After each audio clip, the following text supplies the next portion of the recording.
Hello, everyone. My name is Steven, and I am the Communications Manager for the Laudato Si Action Platform.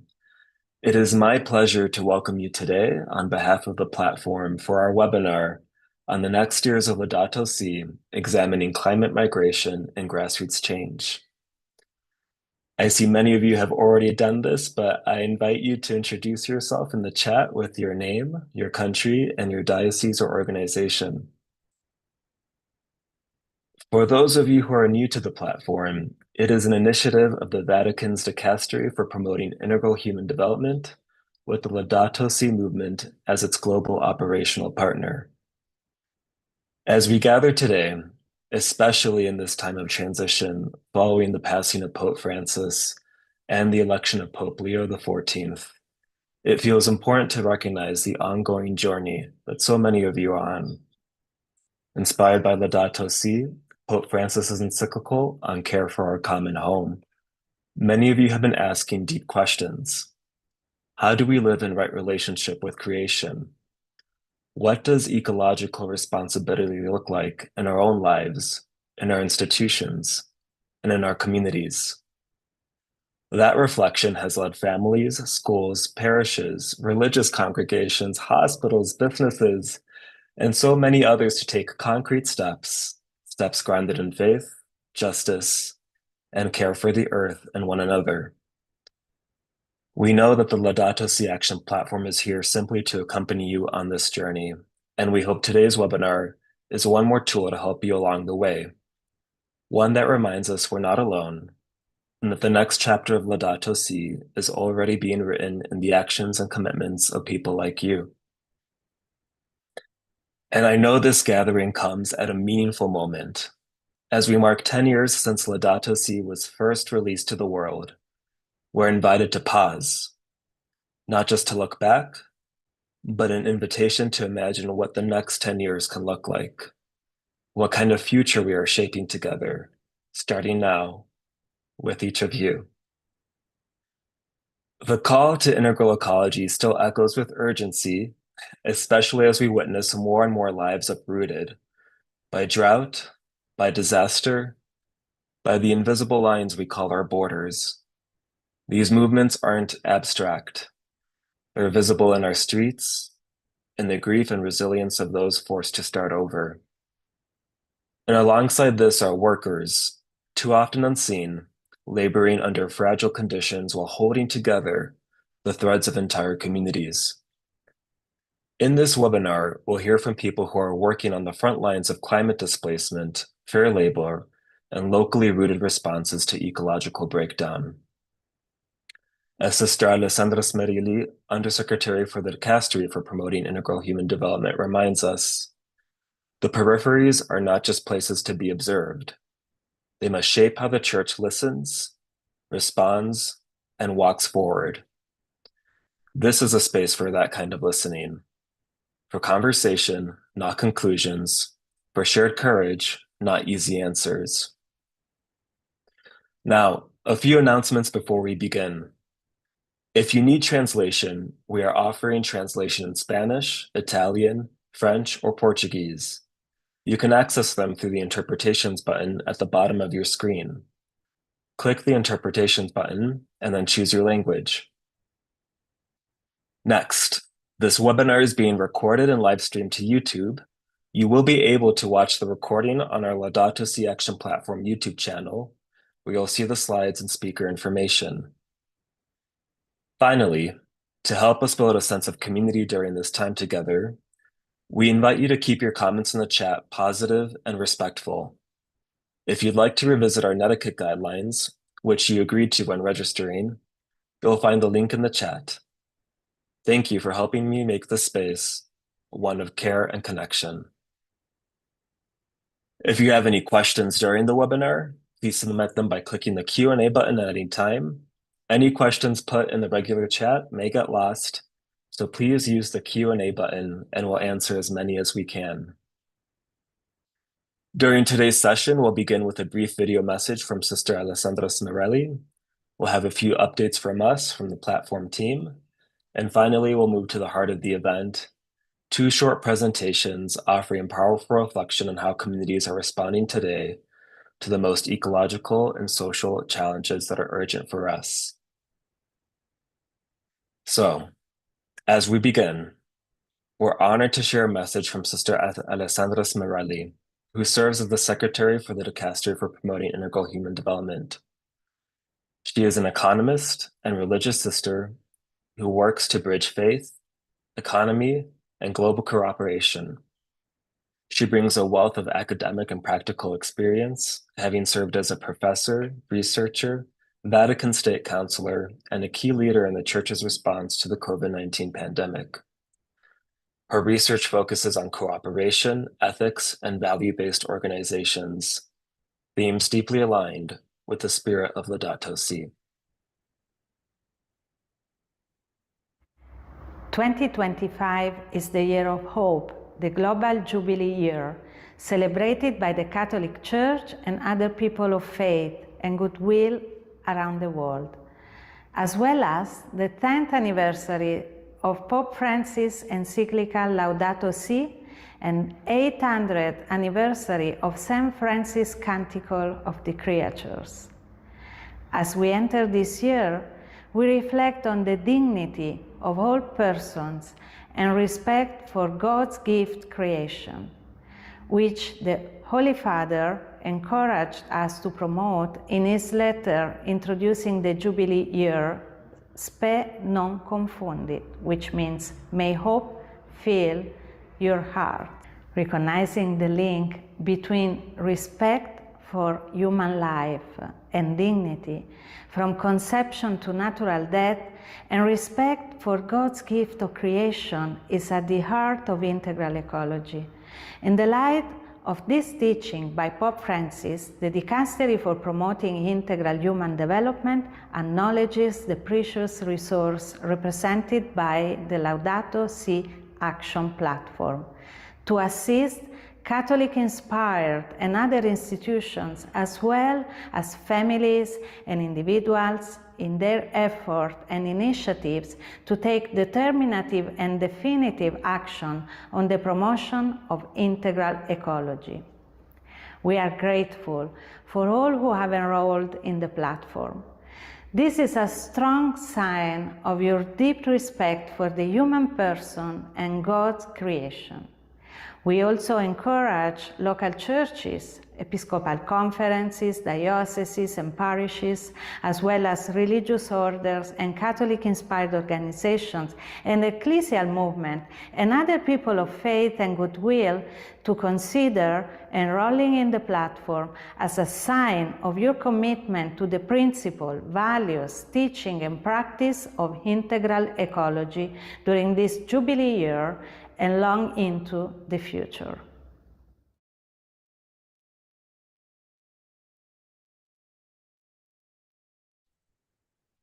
Now, I'd like to introduce Alonso de Llanes, who serves as the program manager for the Laudato Si action platform. He plays a key role in coordinating the global development of the platform, bringing together partners, strategic direction, and supporting the many communities and institutions that are putting Laudato Si into action around the world. With a decade devoted to sustainability and climate change advocacy, his expertise bridges energy, sustainability, and spirituality.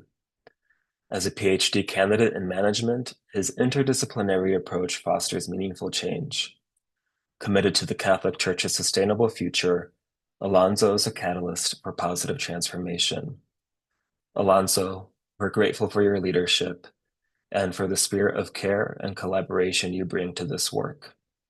Alonso, over to you. Thank you, Stephen. And welcome everyone, dear friends of the platform.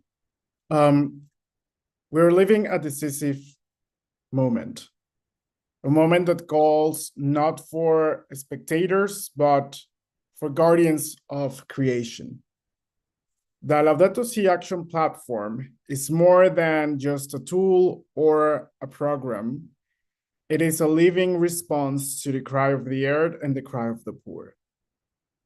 It is an invitation to ecological conversion, a deep a deep transformation of how we live, how we relate to others, and how we care for our common home. Integral ecology teaches that everything is interconnected.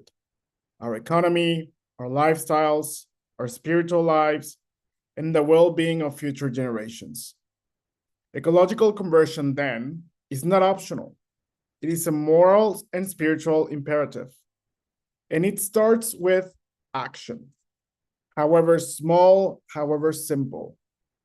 A switch to renewable energy, a shared meal to reduce food waste, a change in banking practices, a prayer for creation, anything.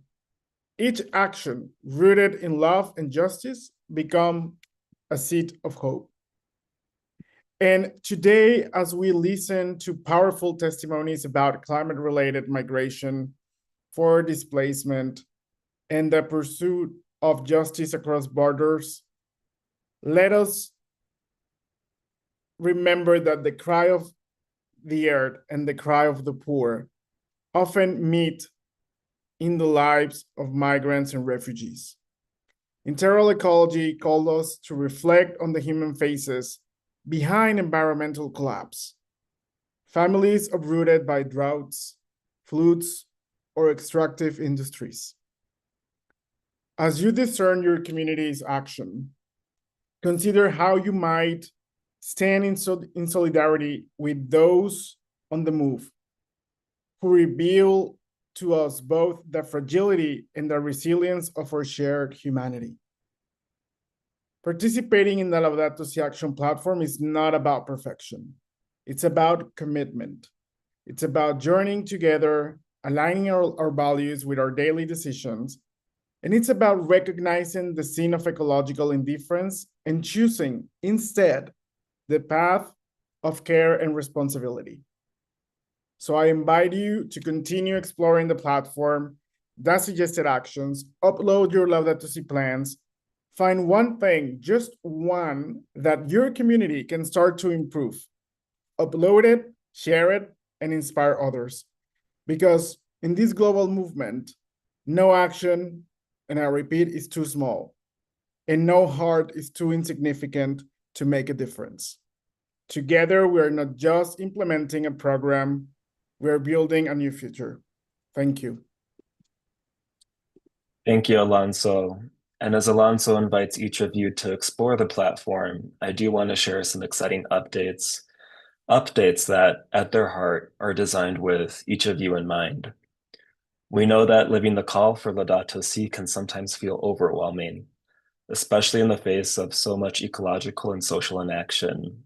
And yet, the desire to do something is alive and well in this community. So that's why these updates are all about making action more personal and more practical, and ultimately, I hope, more hopeful. One of the biggest changes in our redesigned website now includes a more intuitive dashboard and clearer ways to track your progress over time. It also features personalized suggested actions. So instead of asking, where do I even start? You'll be able to see clear, concrete steps that match your goals and your contexts. This isn't just a checklist. We want to offer this to you as a tool to help you move from reflection to action. We've also launched a new certificate program for institutions, which allow programs like parishes, schools, and dioceses to be formally recognized for your participation. It's a simple way to mark your commitment and inspire others along the way.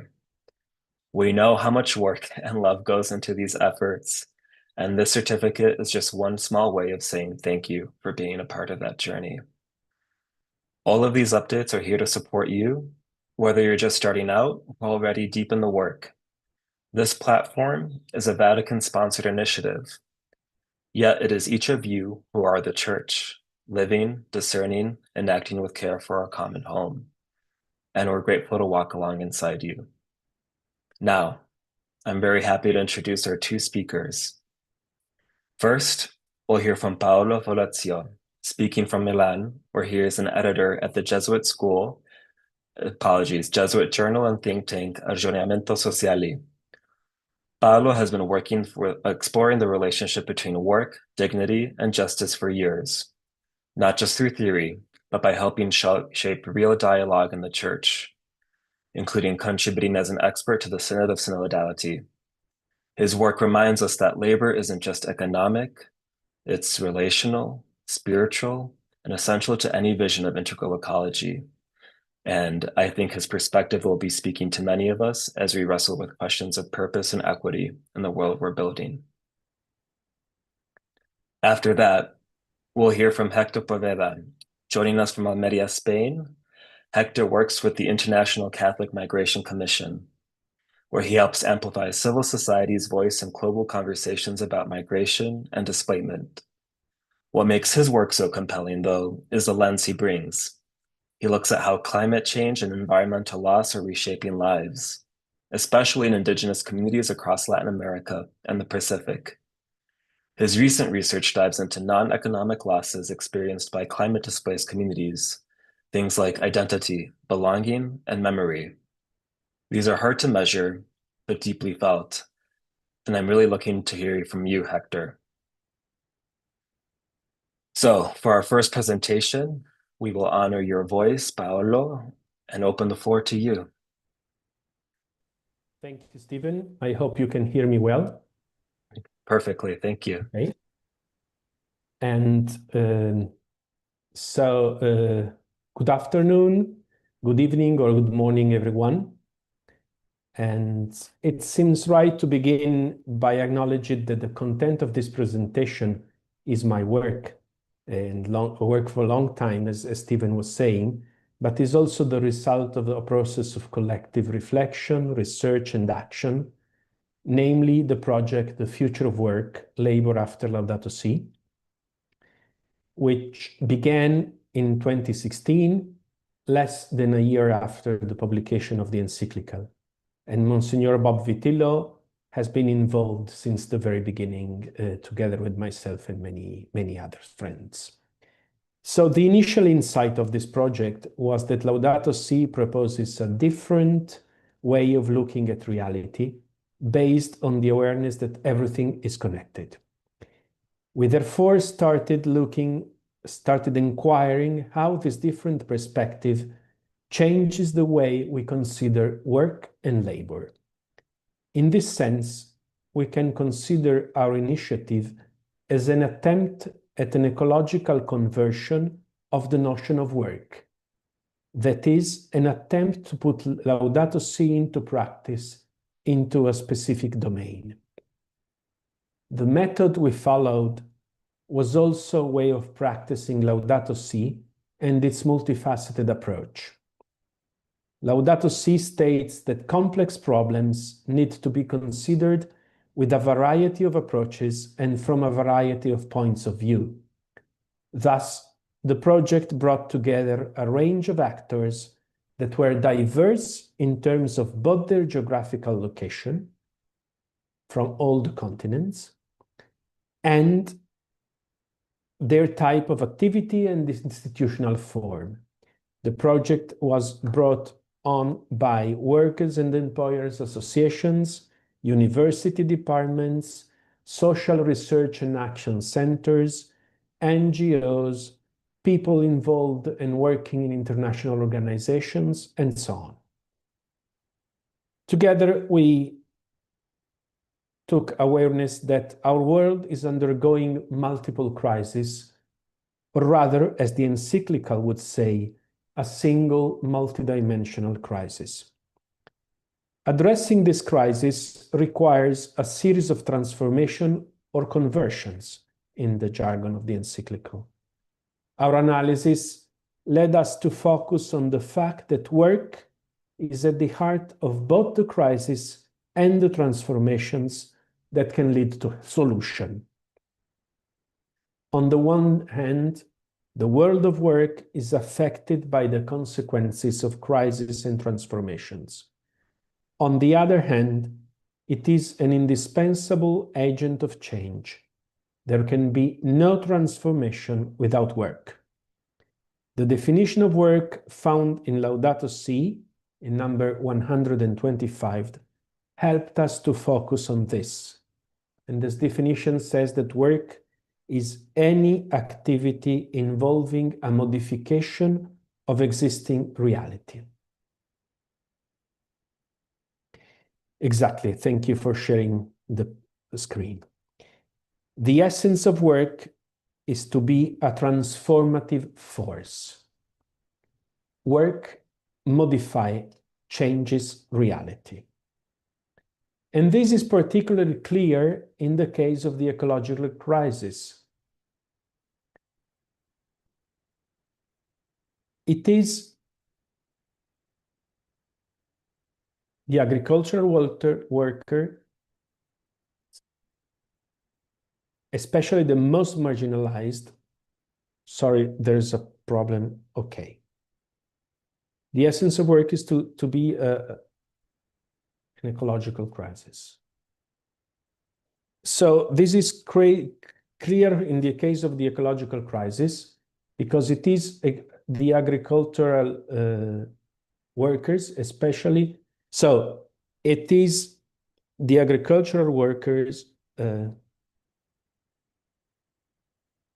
to suffer the consequences of climate change, as it is the workers in energy-intensive industries who suffer the consequences of the ecological transition, which is the appropriate response to. Sorry, there's a problem in my notes, as you may have understood. What I meant is that work is a force of transformation, but on the one hand, the world of work is affected by consequences of crisis and transformation. This is the thing that is very clear in the case of ecological crisis, because, for example, it is agricultural workers, especially the most marginalized, who suffer the consequences of climate change, just as it is workers in energy-intensive industries who suffer the consequences of the ecological transition, which is, by the way, the appropriate reply to climate change. At the same time, and this is where we can see work as an agent of transformation, ecological degradation is a consequence of human work, simply because polluting industries require work. And so does the ecological transition. There will be no ecological transition without a lot of human work. So the relationship between labor and ecological conversion is at stake on both sides, on both fronts. Let's start with jobs that are at risk. If integral ecology is a paradigm of justice, then it is clear that the ecological transition requires taking responsibility for the fate of those workers whose jobs are destined to disappear. For example, the workers employed in the fossil fuel industry.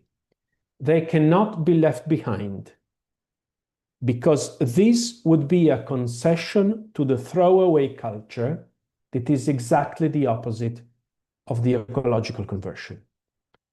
Workers, and especially poor and marginal workers, cannot be made to pay the price of the ecological transition. So, as a consequence, as our societies undergo ecological transition, these workers must be accompanied in an employment transition.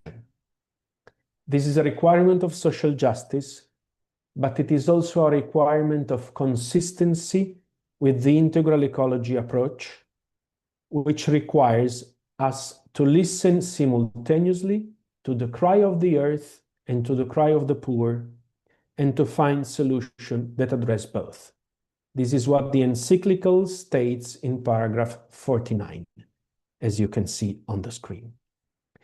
This approach, I want to note and to underline, is a radical challenge to another widespread approach that presents work and the environment as enemies, an approach that wants to persuade us that we must choose one or the other. We can stand on the environment side, or we can stand on the worker side, not on both. But this is a deception, because the earth and the poor are a victim of the same dynamic of injustice. Instead, ecological conversion urges us to believe that is it possible to protect both. Not only possible, it is our duty, and so we need to seek the ways of doing so. Ecological conversion and the dignity of workers are on the same side. This awareness is at the heart of what Laudato Si says in number 139. If you can change, please, the slide. Great. So we need an integrated approach to combating poverty, restoring the dignity to the excluded, and protecting nature. These things at the same time. On the side of work as an agent of transition, as an agent of change, ecological conversion urges us to broaden our notion of work. The foundation is still in number 125 of Laudato Si. So we find again the same number we had before, if you can change the slide. Work is a relationship with oneself, with others, and with the world. Firstly, work is an opportunity for self-realization and personal growth, and has a strong spiritual meaning too, so relationship with oneself. Secondly, work is a place where we meet other people, those we work with and those we work for, those who will benefit from the fruits of our labor. Work, therefore, is a social meaning and builds networks that are expanding globally. Today, as human beings, we are united first and foremost by a network of work. Finally, work has an ecological meaning.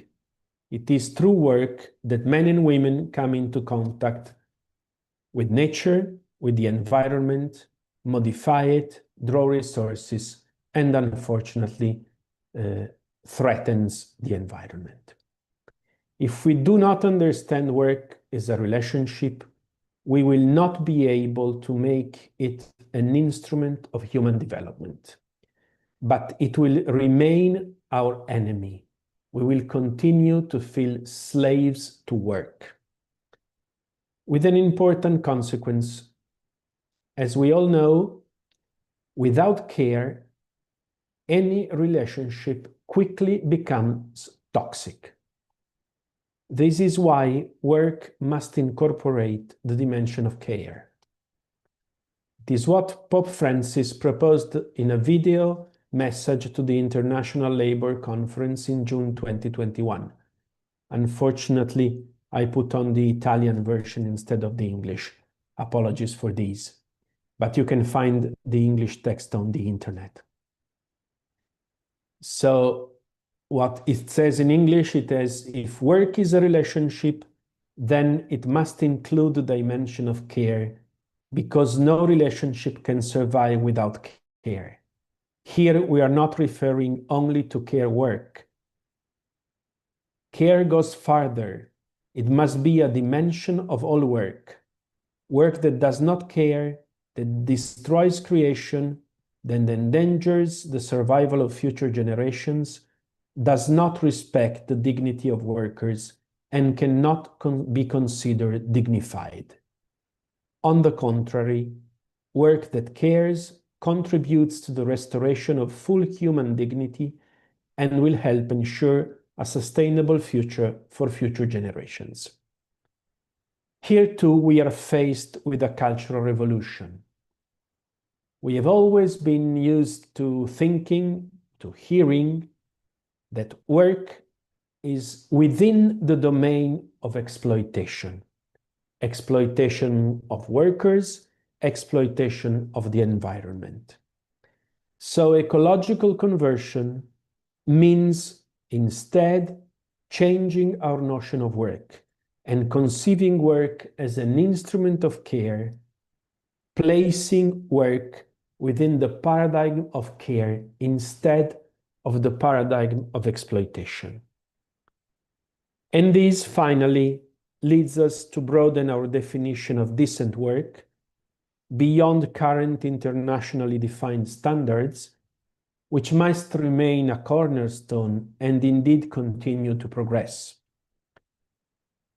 Only work through which people receive care and at the same time provide care for other people and for the environment can be deemed as dignified.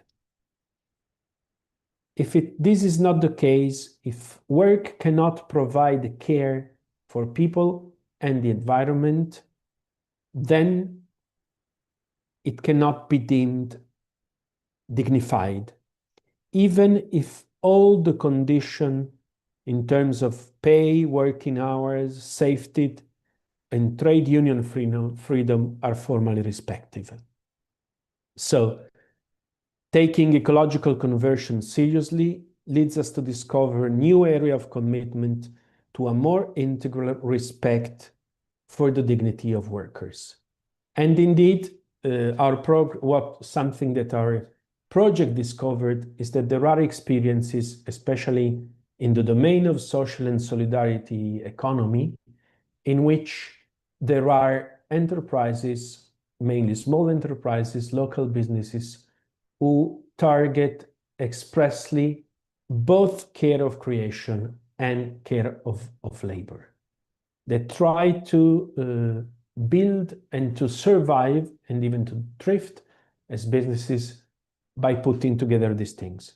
This is a great testimony that we discovered through our project. Thank you. Thank you, Paolo, for those insights and for uplifting the dignity of workers. It is an insightful reflection and a reminder that the future of work must be reimagined in service of dignity and ecological justice. So thank you for grounding our economies in care for people and for the planet. As we continue, we turn to another essential thread, as we mentioned earlier, the lived realities of those most impacted by climate change and displacement. Hector, we're honored to hear your perspective. Thank you so much, Steven, and thank you so much, Paolo, for sharing your insights, and to all the team, the interpreters, and everybody who has made this important and crucial event a reality. Thank you so much for the introduction. As mentioned, my name is Hector Poveda, and I work with the International Catholic Migration Commission, ICMC. For those who don't know or might be new to the space, ICMC convenes a global network of national conference of Catholic bishops around the world. It protects and serves uprooted people, including migrants, refugees, asylum seekers, internally displaced persons, and victims of human trafficking, regardless of faith, race, ethnicity, or nationality. Since 2011, ICMC has also played a central role in global migration advocacy by facilitating civil society participation and engagement through the Civil Society Action Committee and the GFMD Civil Society Mechanism. In addition, ICMC also hosts the Future of Work Labor After Laudato Si global project. Before diving into the specific challenges of climate displacement, it is important to clarify the language we use. At ICMC, our work has taught us that how we describe movement matters. The terms we choose don't just reflect realities, but they also shape them.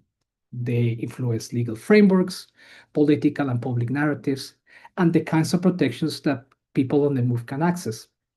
So before we talk about the climate crisis and forced migration, I would like to take a moment to define what we mean by migration, displacement, and even immobility. So to get us started, migration refers to the movement of people within or across borders that involves an element of choice. And this is very important. The migration movements have a level of agency. Displacement, on the other hand, relates to the forced movement of people within or across borders, often due to different factors. May this be conflict, environmental degradation, or other crises or drivers. And immobility It refers when communities are unable or not willing to leave their lands, their places of residence, despite any threats. This is often seen among indigenous and local communities all throughout the world. So when referring to movement driven by the climate crisis, we use terms like climate-induced displacement rather than climate migration, and the distinction is quite important. In most cases, people are not moving out of choice, but because their environments have become uninhabitable. Recognizing this lack of voluntariness, it matters a lot, not just for the semantics and for the sake of any conversation, but in terms of rights, protections, and visibility in legal and policy frameworks. So I'd like to share with you a short presentation is just one slide with the following numbers. So according to the Internal Displacement Monitoring Center, in 2024, there were 9.8 million internally displaced people as a result of disasters across 94 countries. In the same year, there were 45.8 forced movements of people within the borders of the countries due to disasters in over 150 countries. 45.8 million. This number includes people that have had to move once, twice, 3 times. And it's important to keep this in mind because as we will be discussing, climate change doesn't work in a vacuum and often would lead to cycles of displacement, disaster displacement that will lead to people having to be displaced multiple times over the course of their life. Sorry, I thought that I had shared the screen. I believe I did. Yeah. So beyond numbers, understanding the definitions of migration, displacement, and mobility is just the first step.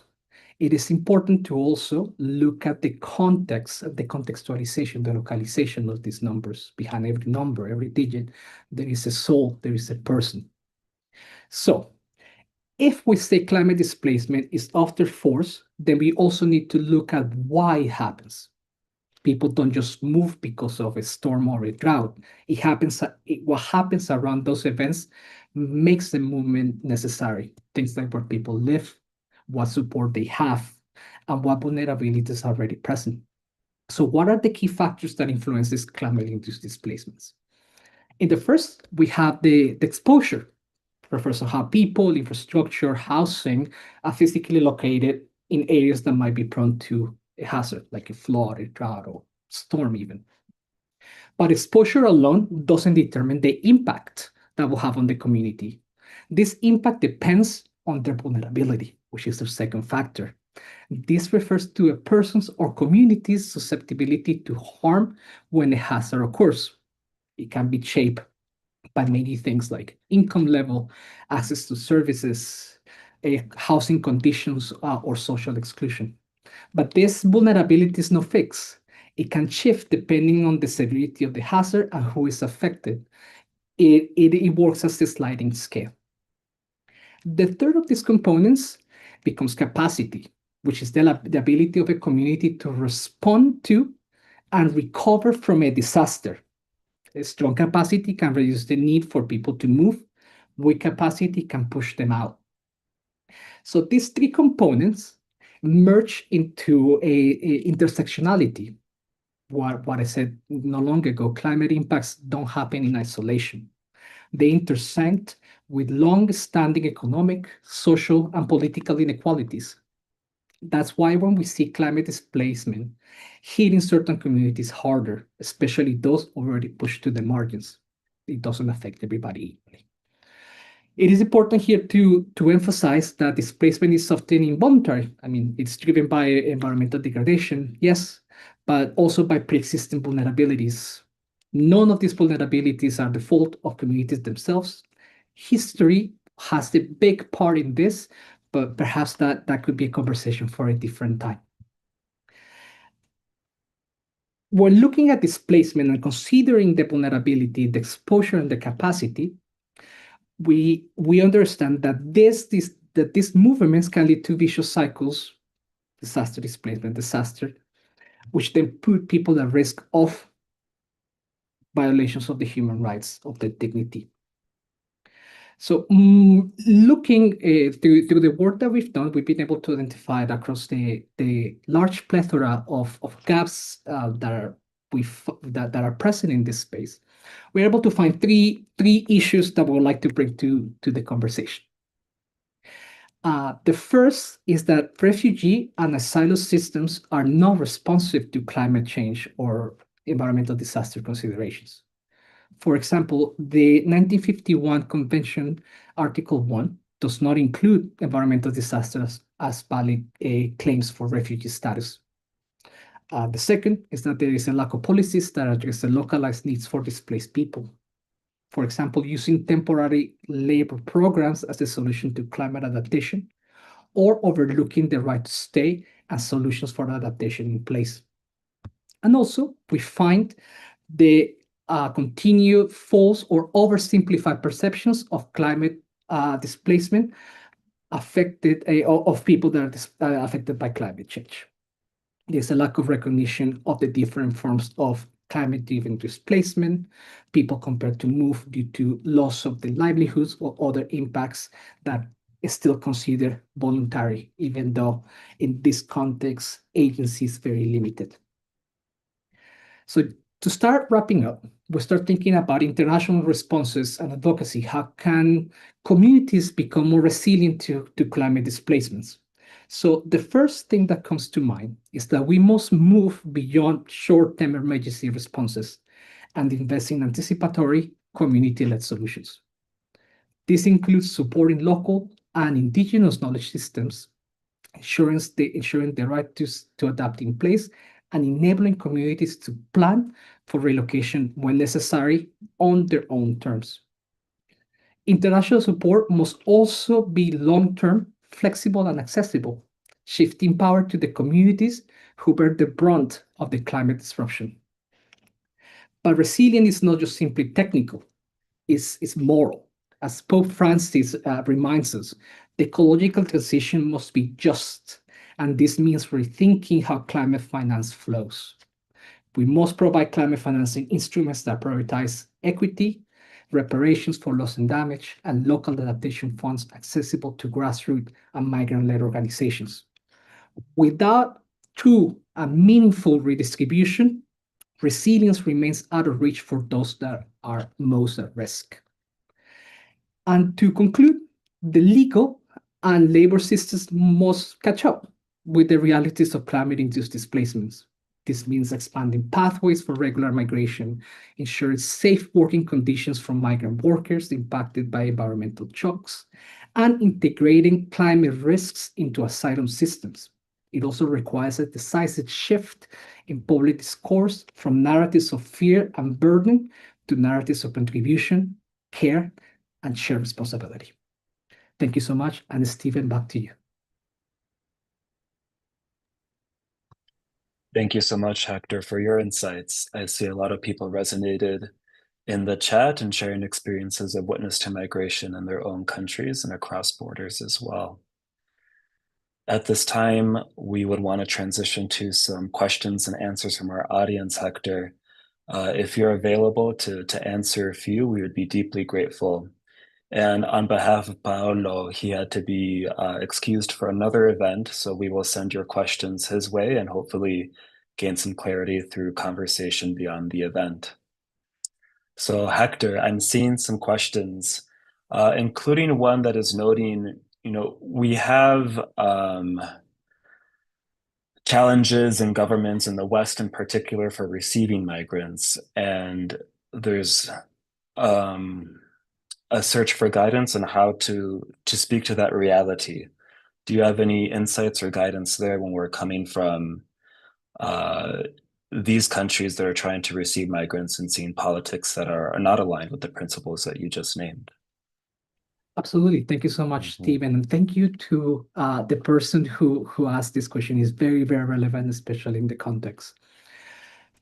When it comes to climate migration, and perhaps it would be a great way to start there. When it comes to climate migration, we find that or displacement, I'm sorry, we find that many people are displaced within the constraints of their own country and the proximity where they live. When we talk about narratives and when we talk about the public discourse, we find that there is often the misconception that people are being displaced in large quantities across borders because of climate change. What we find is the alternative, that in reality, people are being displaced internally within their countries, looking looking for safety. To put an example, a very concrete example in place, Fiji. Fiji has been heavily impacted by climate change, as well as many of the other indigenous communities and countries in the Pacific Islands. Countries that, as the sea levels increase, their shores are receding, and eventually many of these countries will disappear, unfortunately.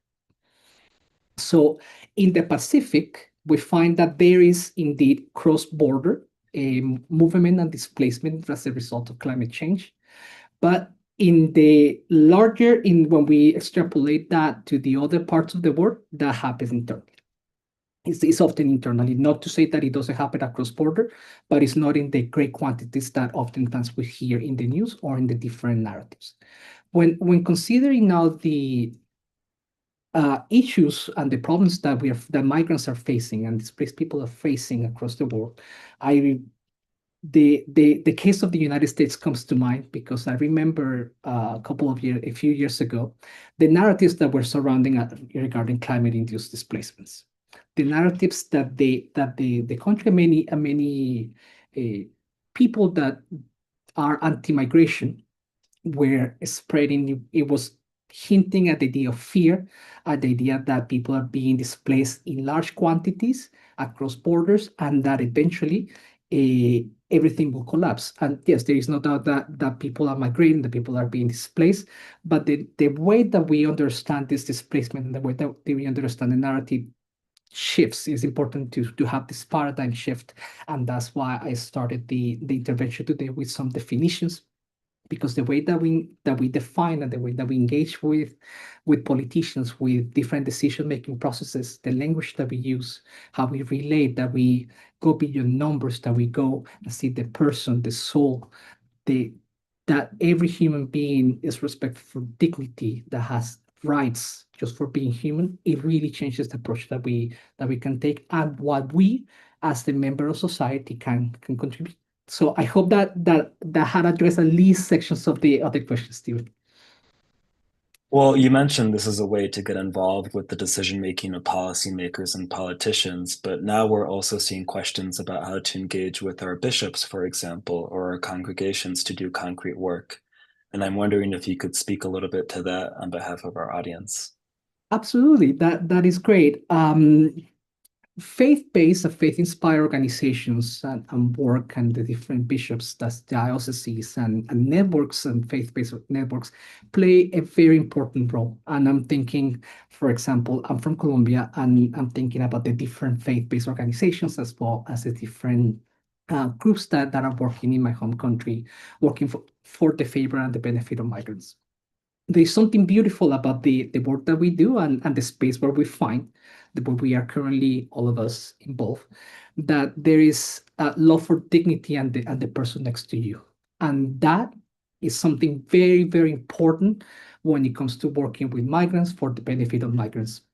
So partnering with faith-based organizations, faith-inspired work, is going to prove a big resource and a big way to have a pushback to these narratives that are against migration, to the narratives that criminalize people for looking at a better life.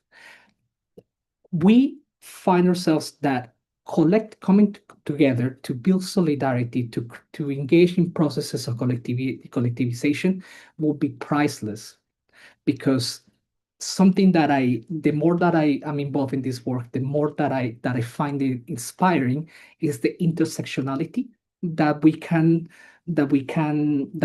in this space. For instance, through ICMC, we help people regardless of the faith, the race, the country, just because of the value of a human dignity, the value of who they are, that everybody deserves to be safe, everybody deserves to be calm, respected,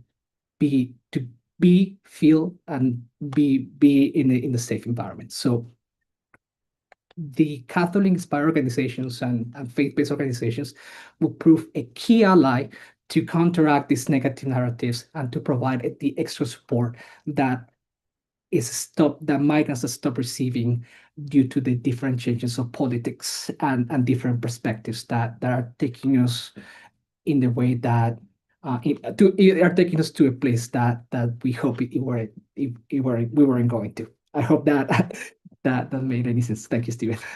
Yeah, absolutely.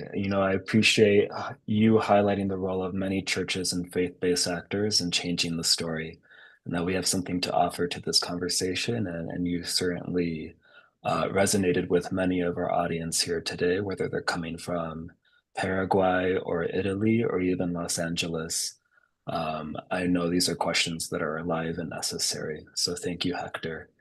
And again, on behalf of Paolo, who had to say his goodbye a little bit early, the questions around work and dignity certainly intersect with all of this, as you mentioned, Hector, too.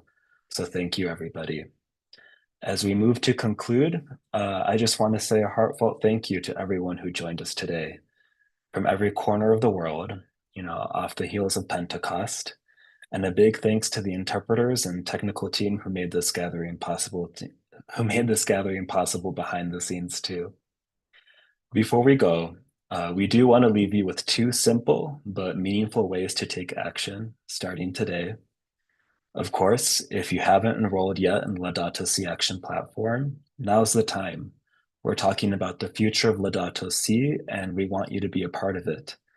The updated website is designed to walk with you to that future with tools and inspiration that meet you where you are. So again, visit the website, laudatosiactionplatform.org, to get started. And if you're already enrolled, we invite you to do 2 things. Upload your reflection or Laudato Si plan. Even if it's a draft, just putting your commitment into words can be a huge step. And number 2, choose one suggested action you can take in the next month. There's a long list that's provided in the dashboard, and you could choose one thing that resonates with you at this time. It doesn't have to be big, but what matters is starting and showing others that it's possible. And if today's conversation reminded you of a story, an experience, or even a question you've been carrying, we'd love to hear it. So please email us at info@laudatosiactionplatform.org or tag us on social media to see what's unfolding in your part of your world. Now, this work isn't about information, it's about transformation, and that begins with one small step taken in community. So with that in mind, my brief but simple prayer is that we keep going together. Thank you, everybody. We hope you have a wonderful day.